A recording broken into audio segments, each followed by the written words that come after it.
Bienvenue au podcast Premier Visionnement. Aujourd'hui, nous parlons d'un épisode de Star Trek. Bien entendu, je vous suggère d'écouter l'émission discutée aujourd'hui avant de m'écouter, car je vais le spoiler complètement. Bonne écoute.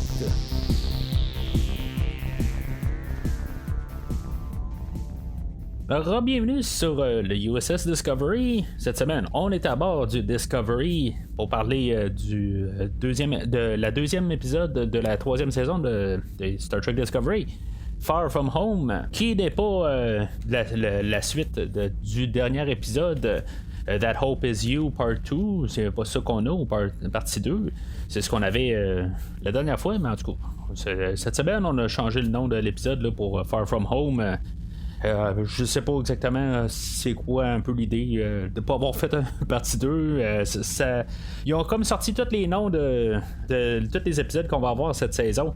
Puis la deuxième partie n'existe pas théoriquement. Là. Fait que c'est sûr que c'est la suite de la semaine passée, mais je sais pas. Ça va peut-être être dans la saison 4 parce qu'on va faire une suite directe. Ce qui me laisse peut-être penser que plus tard, la saison 4 qui est annoncée va se passer dans l'année manquante à Burnham, où ça va être un short trek qu'on va avoir qui va dire qu'est-ce qui s'est passé exactement dans l'année manquante.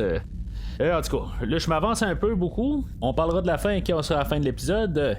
Juste avant de parler, de commencer à parler de l'épisode, juste mentionner que sur premiervisionnement.com, vous pouvez aller voir les autres podcasts que j'ai fait sur Star Trek, qui inclut la série Star Trek Picard et toute la série Star Trek Lower Decks.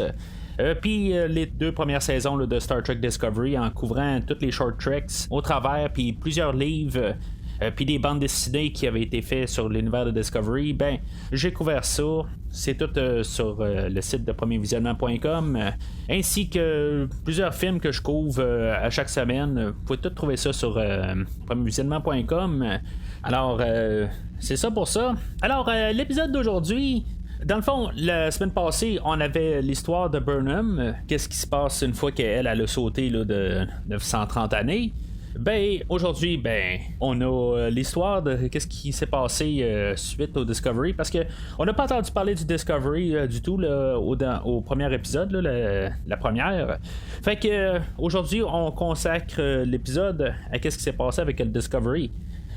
Ça commence avec des flashs. Dans le fond, le vaisseau Discovery il est en détresse. On entend l'alerte rouge qu'on entendait, je crois même dans la série originale. Ils ont gardé l'effet sonore. Puis c'est ça, on voit juste des flashs de l'équipage.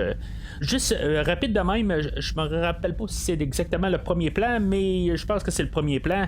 On voit que Detmer est comme couché sur quelque chose, puis elle a les yeux ouverts.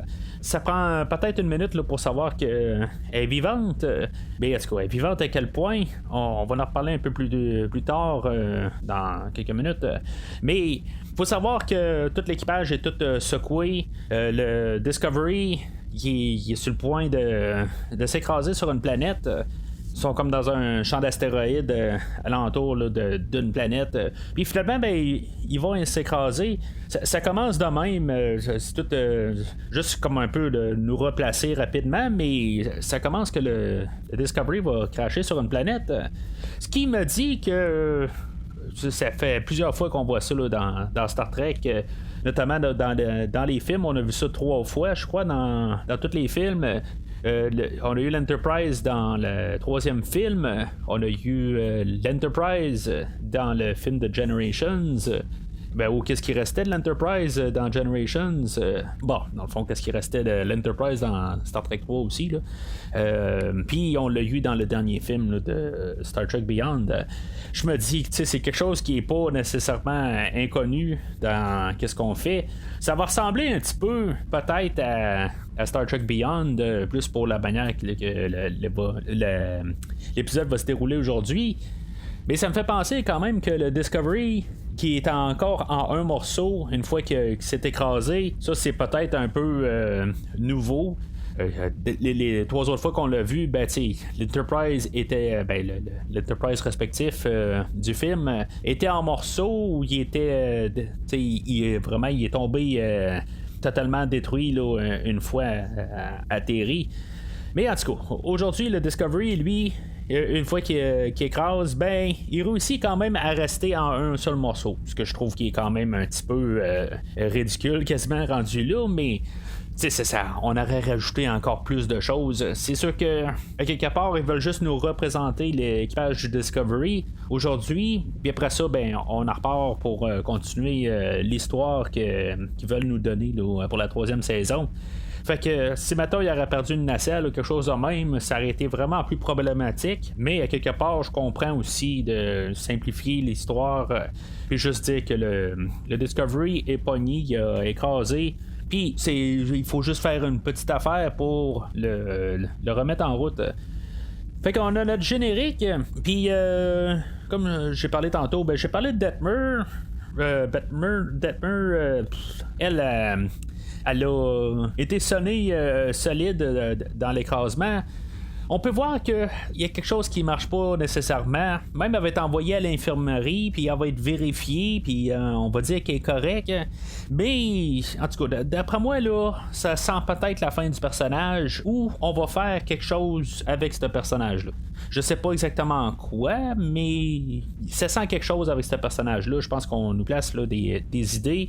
À la fin, elle va être en pleine forme, à la fin de l'épisode, mais tout au long de l'épisode, il y a quelque chose qui marche pas avec elle.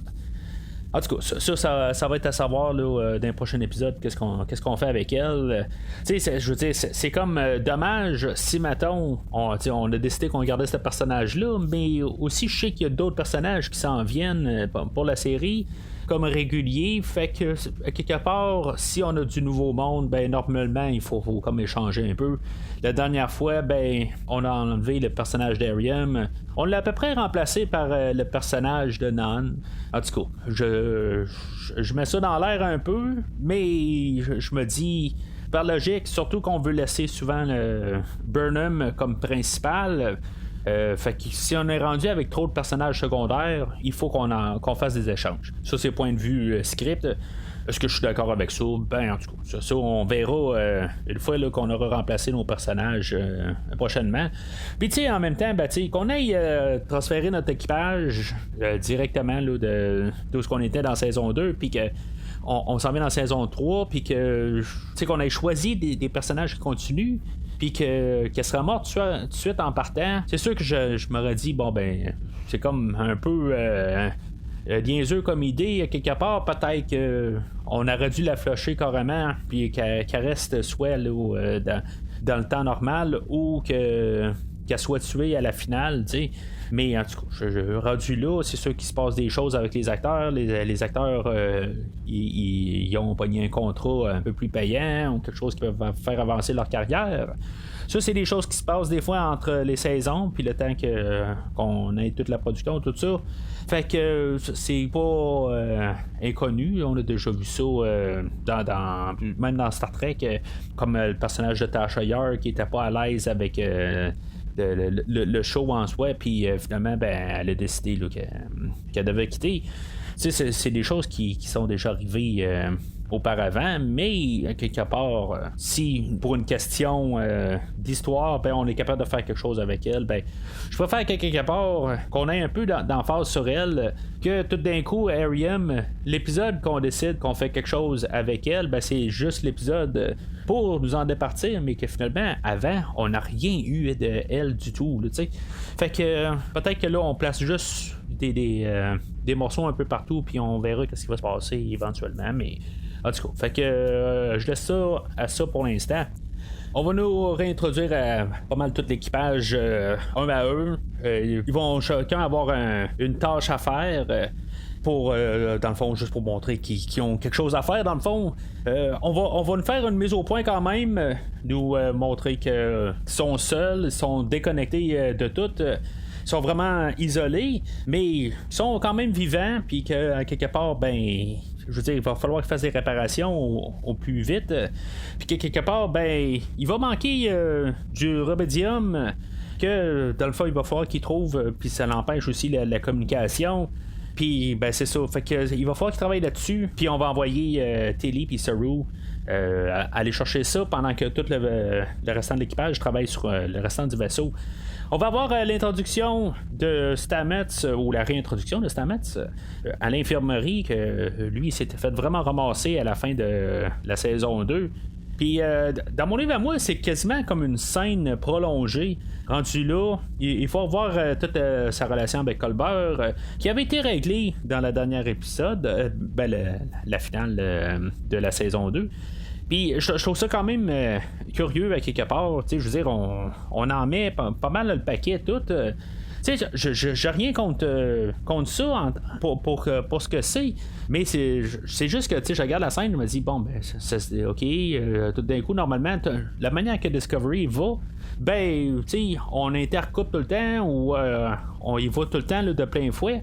Puis c'est à peu près là que je me rends compte que on a pris notre temps. Puis je suis tout le temps pour ça un peu. Ça va être un épisode là, tout le long. On va quand même prendre notre temps pour nous placer nos choses.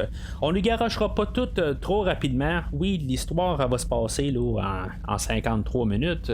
Mais il y a quand même beaucoup aussi qui va se passer en 53 minutes. Mais dans la globalité, ça va être quand même... on va avoir pris quand même notre temps un peu pour replacer les personnages. Ça sera pas trop expéditif comme qu'on a eu, surtout dans la première saison. Puis que vers la fin de la deuxième saison aussi, là, c'était beaucoup plus expéditif. On prend un petit peu plus notre temps, puis c'est toujours quelque chose là, que j'aime bien dans le show de Star Trek. Qu'on prenne un peu notre temps, qu'on prenne une idée pour un épisode, pas 7 idées dans un épisode, puis un entre chaque pause, mettons, tu sais. Fait que pour l'instant, ben moi je suis bien dedans là, pour tout nous replacer. Faut comprendre qu'ils sont carrément sur la planète puis ils savent pas où ils sont. Puis que là, ben, vont falloir qu'ils travaillent ensemble. Comme qu'on va placer Tig avec Stamets. Les autres, c'est quand même assez drôle comme relation qu'ils ont ensemble. C'est comme ils sont en compétition, mais ils se complémentent bien. C'est comme je sais pour raison évidente qu'ils finiront pas ensemble, mais c'est comme on dirait qu'on voudrait faire ça, mais on le fera pas parce qu'ils sont pas attirés un par l'autre. Mais on voit qu'il y a vraiment quelque chose entre les deux à quelque part. Ils font juste comme se lancer la balle, mais à quelque part, je pense qu'ils s'apprécient vraiment fortement. Puis même à quelque part, je me dis, je suis certain qu'on n'aura pas le nerf de faire ça. Honnêtement, avec qu'est-ce qu'on a aujourd'hui, là. Mais justement, que le fait que Stamets c'est homosexuel, puis Tig, elle, est lesbienne, ben, que finalement, ben, tu sais, qui deviennent amoureux ensemble, je suis certain qu'on n'ira jamais sur ce terrain-là. Je suis certain, là. Mais ça pourrait faire quelque chose d'intéressant rendu là. On mélangerait les cartes un peu partout, ça n'aurait pas de sens, tout ça. En tout cas, je trouve qu'on dirait qu'on place ça un peu pour ça. On verra qu'est-ce qui va se passer là, dans les prochaines semaines. Je suis certain qu'on n'ira pas sur ce terrain-là, comme j'ai dit, mais je trouve que ça serait intéressant rendu là. On va voir la réintroduction de Georgiou, elle avec les restants de Leland sur ses bottes. C'est quand même une introduction assez qui fesse, mais je me dis avec Leland, il s'était pas comme désintégré ou pixelisé ou quelque chose, même à la fin de la saison 2. En tout cas, il y a même une place où on va voir qu'il y a quelqu'un à l'appel qui ramasse les restants de Leland. Je le sais pas exactement, là. En tout cas, la manière qu'on avait vu, puis même dans le recap au début de l'épisode, on nous le montre très bien, là, qu'il fait comme ils font pas rien, il fait juste comme comme devenir comme des genres de pixels. En tout cas, c'est peut-être moi qui n'ai pas tout à fait compris là, que les pixels, c'est pas des pixels, c'est ils font quelque chose de même. Là. Je sais pas tout à fait. En tout cas. On verra bien si maintenant il n'y a pas une suite à ça. À quelque part, je le sais pas. Je reste toujours un peu sur mes gardes. J'en ai parlé la semaine passée où il y avait un mouchoir que j'avais pris note. Est-ce que les restants de Leland vont être quelque chose plus tard dans la saison? Je le sais pas, mais je laisse la porte ouverte quand même. Comme qu'on va avoir vu... je pars avec cette idée-là, dans le fond. Où ce que dans la saison 2, on avait vu celui qui a une tête de poisson, qu'on va voir encore aujourd'hui, où ce que Georgiou va l'aborder. Lui, quelque part... dans la dernière saison, on l'avait vu juste une fois éternuer, puis finalement, c'était devenu quelque chose d'assez majeur 2-3 épisodes plus loin. Fait que, tu sais, j'avais trouvé ça le fun la première fois qu'on l'a vu. C'était juste comme quelque chose isolé, mais finalement, c'était quelque chose qui n'était pas isolé. Fait que je reste tout le temps un petit peu sur mes gardes rendus là. On va lui mentionner que il y a des vaisseaux dans le coin qui sont.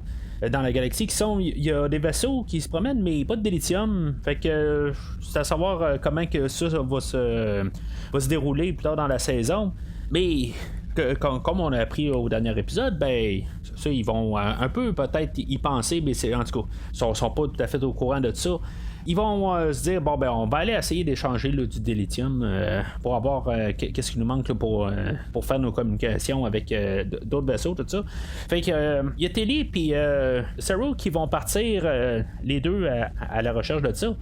Puis là, on va les voir marcher sur la planète. C'est comme, je trouve, je me dis, est-ce qu'ils sont sur la même planète que la semaine passée? Ils sont peut-être plus au nord, si on veut, en guillemets. Là. Je sais pas comment que la planète elle fonctionne. Peut-être qu'il y a plus de la glace au centre de la planète, puis c'est plus chaud au pôle sud et au pôle nord. Mais il y a quand même le même sentiment que la semaine passée, je trouve.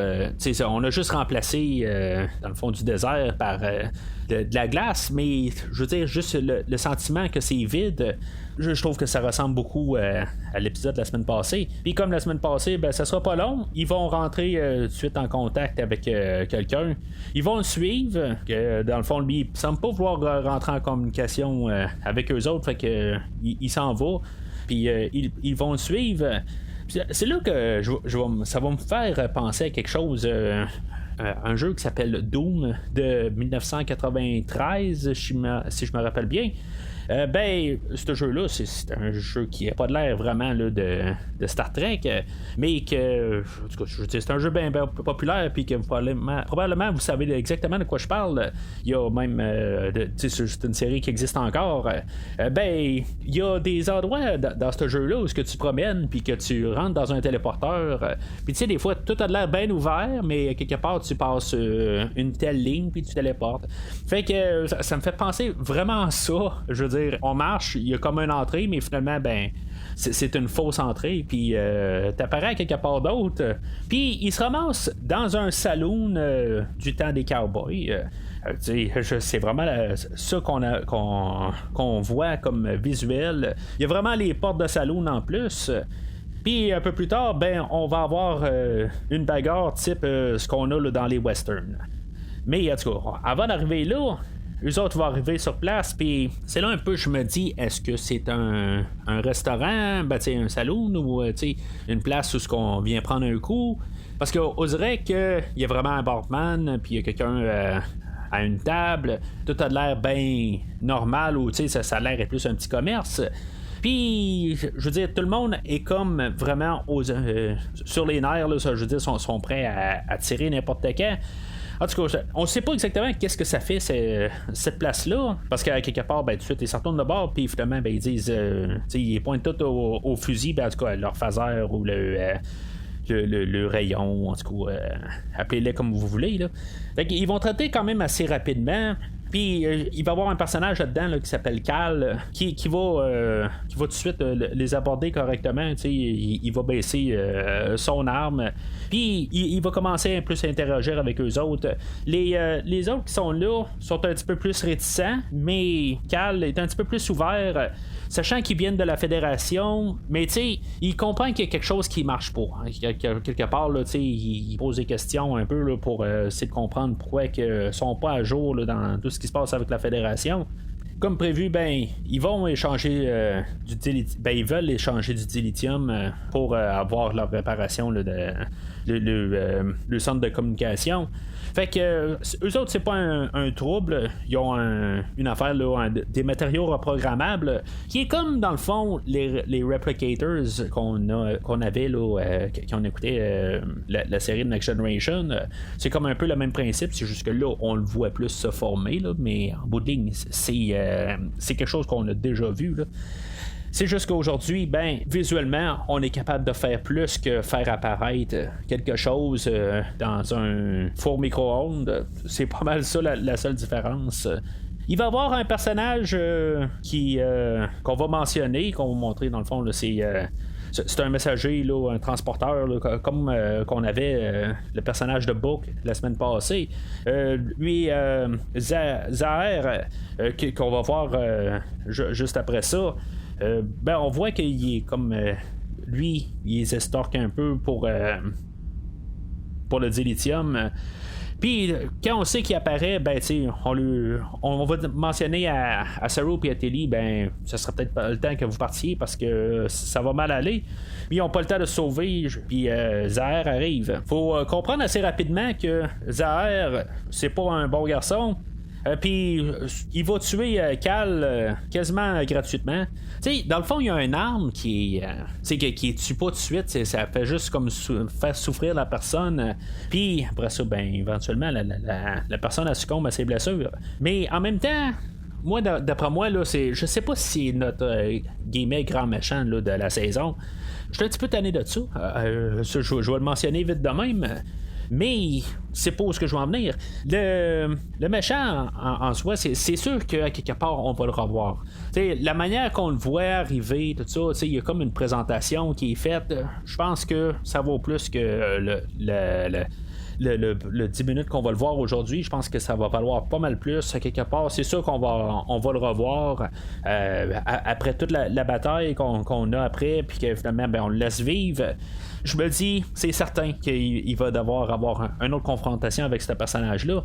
Peut-être qu'il va virer de bord. Ça se pourrait aussi, mais pour l'instant, je pense pas qu'on a créé un lien qui va se ramasser du bord de la Fédération là, ou de l'équipage de Discovery. À bord du Discovery, au début, ben, on avait vu que Giorgio, elle, ben, on avait vu comme une confrontation avec Saru puis Giorgio. Que elle, ben lui, Saru, c'est les principes de Starfleet. Puis Giorgio, ben elle pense plus de survivre, mais surtout avec la manière qu'ils sont pognés, ils sont vraiment seuls au monde là-dedans. Puis si maintenant il veut survivre, ben il faut peut-être un peu oublier les principes de Starfleet. Mais c'est ça qui arrive avec la suite. Giorgio, elle va avoir suivi Tilly puis Saru, puis elle va se ramasser dans le saloon. Ce qui est le fun avec Giorgio, interprété par Michelle Yeoh, ce que j'aime assez bien de elle, c'est que aussitôt qu'elle se pointe, tu sais, elle est en contrôle. Tu sais tout de suite qu'elle est en contrôle. C'est comme elle joue à quelque part. Puis je pense que au début, j'étais pas trop sûr de elle. Mais plus la série avance, plus j'aime ce personnage-là. On sait pas exactement qu'est-ce qu'elle a dans la tête. Elle a le cœur à la bonne place, mais est tellement comme confrontative que t'es comme pas sûr si mettons elle a des bonnes intentions. Mais à quelque part, elle a tout le temps des bonnes intentions, elle a l'idée que ça doit être fait d'une telle manière, puis elle a pas le choix de le faire ça. Je trouve que plus ça va, plus j'aime vraiment son personnage, puis la complexité de son personnage. Elle va se pointer dans le saloon, puis on sait qu'elle est en contrôle. C'est juste une question là, de temps de savoir quand est-ce qu'elle va tout ramasser tout le monde. Alors comme prévu, ben elle ramasse tout le monde, ben dans le fond elle revire la situation. Saru et Tilly, oui, ils vont se défendre. On va voir même les dards de la tête à Saru qui lui va se défendre. Quelque chose que on avait vu, je pense en saison 2, qui dans le fond que l'espèce à Saru, eux autres ils attaquaient une autre culture ou une autre espèce sur sa planète, puis c'est pour ça que dans le fond que l'espèce à Saru avait été atténué, puis qui est tué un peu un bas âge pour pas qu'il puisse reprendre le dessus sur leur planète. Puis c'est ça, ben dans le fond, on revoit ça, le mécanisme de défense ou de attaque à Saru. Alors le dilemme après ça va être, est-ce qu'on laisse Zahir vivre ou pas? Finalement, ben, on essaie de comme, trouver le compromis que on va l'avoir arrêté, puis on va donner la décision à un des frères à Cal qui a survécu. Puis lui, ben, il va dire, bon, ben, on va t'envoyer dehors, puis sachant que normalement il devrait mourir gelé sur la planète parce que là le soleil s'est couché, puis tout devient complètement gelé. Puis c'est sûr qu'on sait aussi que le Discovery, lui, la glace qui recouvrait une partie du Discovery, est en train là, de prendre le dessus total sur le Discovery tranquillement. Alors, Saru puis les deux autres sont pressés là, de retourner sur le Discovery avec les choses pour pouvoir sortir de là puis se sauver avant que le Discovery soit figé sur place.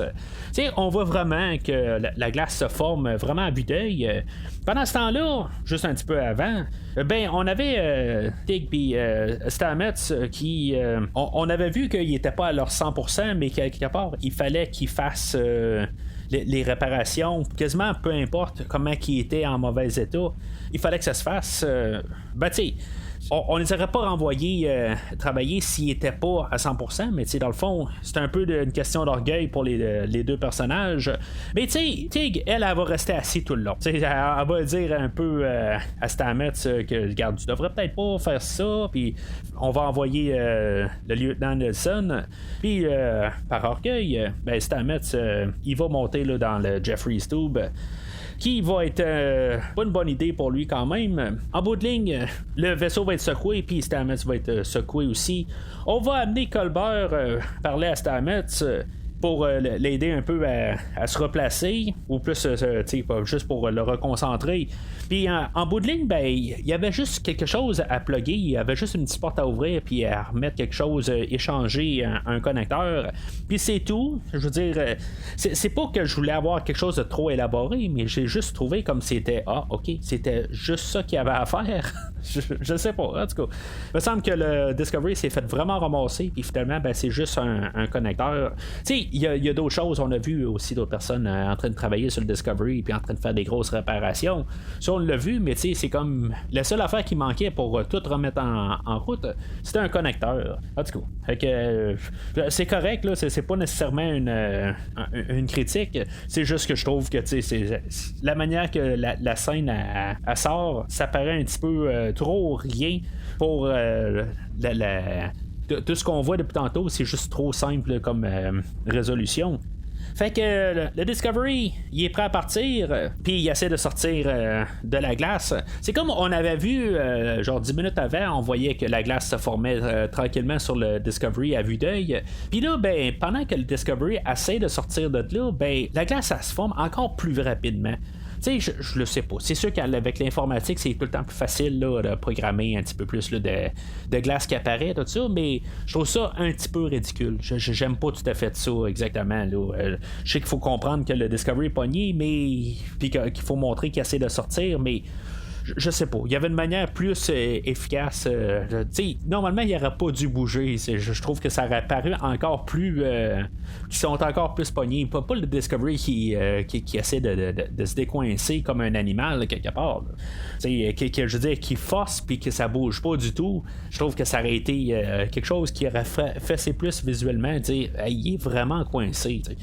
Mais il est jamais vraiment coincé parce qu'il y a un vaisseau qui arrive qu'on va déjà nommer. Il y a un vaisseau ennemi qui approche. C'est juste dans le fond pour jouer dans notre tête, pour se dire peut-être que c'est Zahir qui revient.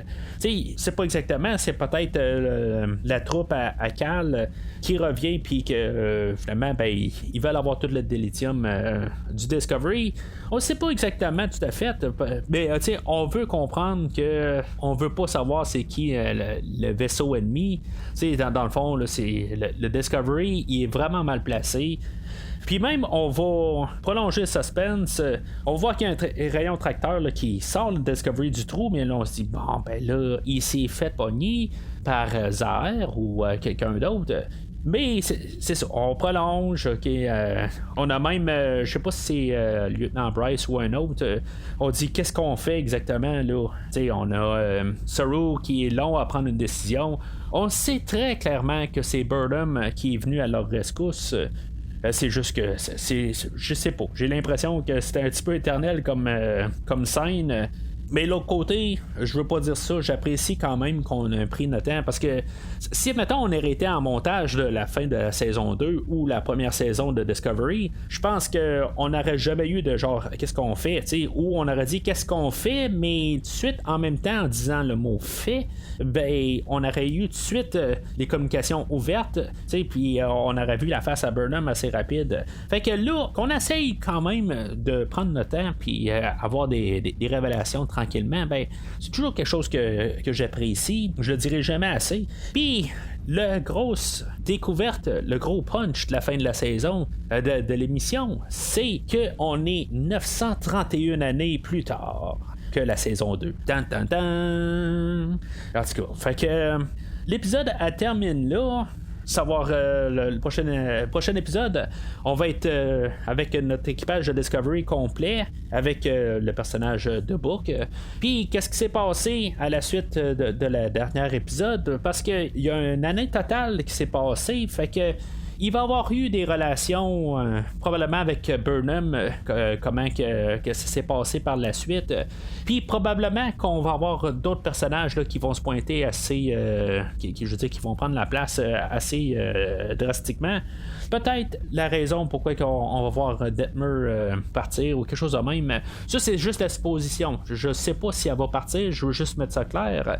Mais comme j'ai parlé tantôt, ben je suis pas mal sûr qu'elle va quitter d'une manière rendue là. La manière qu'on nous a présenté le personnage de Detmer, même si elle n'avait pas de séquelles de l'accident, ben quelque part il y a quelque chose qui marche pas avec elle. Puis on l'avait revu juste à la fin de l'épisode, on voyait là, qu'elle était un peu perdue à sa station, mais tu sais, je veux dire, elle a pété sa bulle assez rapidement puis est revenue à 100%, mais on voyait qu'elle était pas tout à fait à l'aise, fait que on a forcé là-dessus tout au long de l'épisode quand même. Puis d'après moi, là, d'ici 2-3 épisodes Detmer, on ne va pas avoir trouvé quelque chose là, pour la faire partir, ou pour avoir une transformation, quelque chose de même. Je sais pas exactement, là, on verra bien. Alors, dans la globalité, je suis quand même content de l'épisode. On a pris notre temps, mais on a réintroduit nos personnages. On a comme pareil la suite de l'épisode de la semaine passée. L'histoire est comme prête pour nous envoyer dans la saison 3. Ce qui est plate là-dedans, c'est que Burnham a une longueur d'avance sur nous. Bon, ben c'est correct, dans le fond, on va savoir à peu près où est-ce qu'on est au prochain épisode. Moi, je dirais que à partir du prochain épisode, d'après moi, ça va être comme les 3 épisodes qui vont introduire le futur de Star Trek. Peut-être pas Star Trek, mais au moins de Star Trek Discovery. Qu'est-ce qu'on va faire dans la 3e saison, la 4e saison, puis si mettons il y a un 5, 6, 7, d'après moi, on va se rendre à cette saison. En tout cas, moi, c'est ce que je prévois quelque part, mais c'est, d'après moi, là, avec la semaine prochaine, ça va être comme nos 3 épisodes intro pour l'avenir là, de la série. Je dirais qu'à date, je sais pas tout à fait quoi penser. J'aime ce que je vois. Mais en même temps, ben, je sens que c'est comme pas nouveau. Tout à fait. C'est nouveau pour Star Trek, mais à quelque part, je pense qu'on était influencé par beaucoup d'affaires. Notamment même la série Star Trek Picard, je trouve qu'on est allé rechercher un petit peu cette atmosphère-là. Puis ça, c'est rien, dans le fond, c'est juste pour plus avoir un attachement direct. Je trouve qu'on est plus vraiment dans autre chose qui ne semble pas vraiment être du Star Trek. Mais ça me fait penser quand même que Star Trek, oui, il y a des séries comme The Orville qui veut faire du Star Trek ou continuer un peu avoir ramassé le flambeau de Star Trek d'avant puis continuer.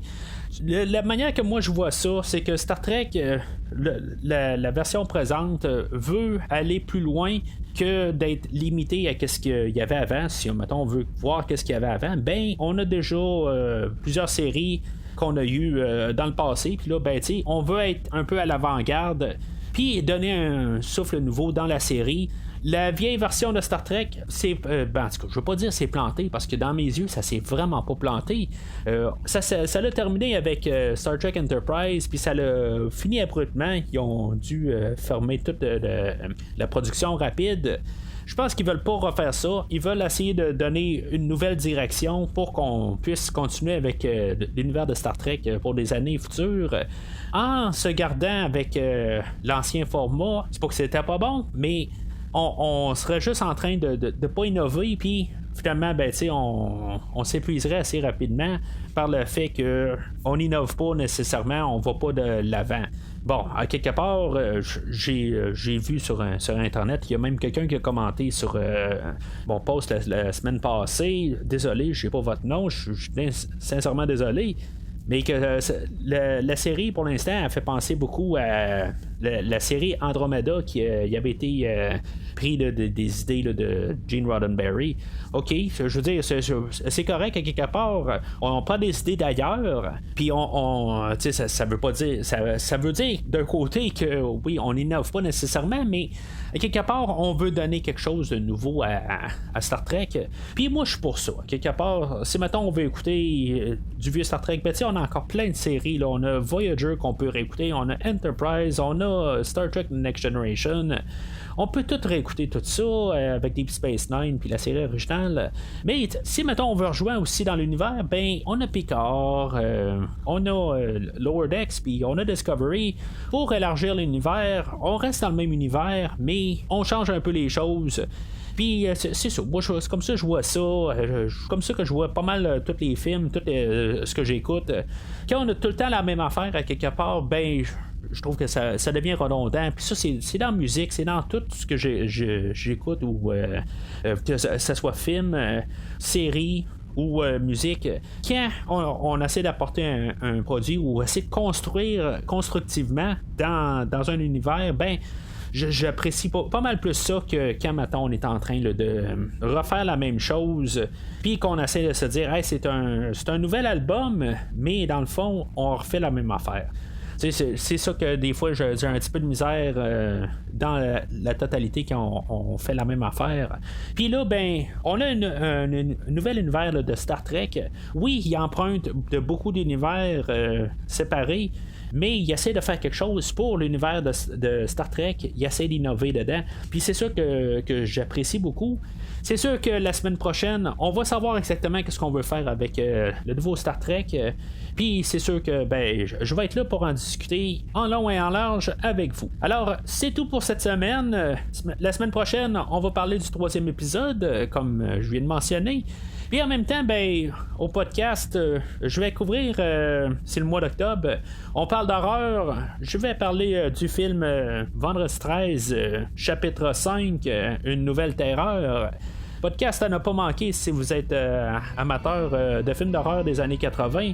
Puis en même temps, ben, plus tôt cette semaine, j'ai parlé du film de Les Griffes de la Nuit qui était sorti un peu dans les mêmes années, juste un petit peu avant. Alors, d'ici le prochain épisode, longue vie et prospérité.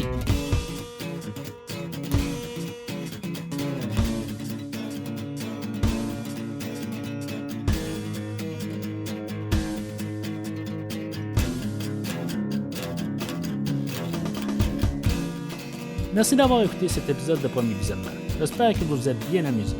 Revenez-nous la semaine prochaine pour un nouveau podcast sur l'univers de Star Trek. Vous pouvez suivre Premier Visionnement sur Facebook, Twitter, YouTube, Podbean, iTunes, Spotify et tout autre logiciel de diffusion de podcasts. Merci de votre support et à la semaine prochaine.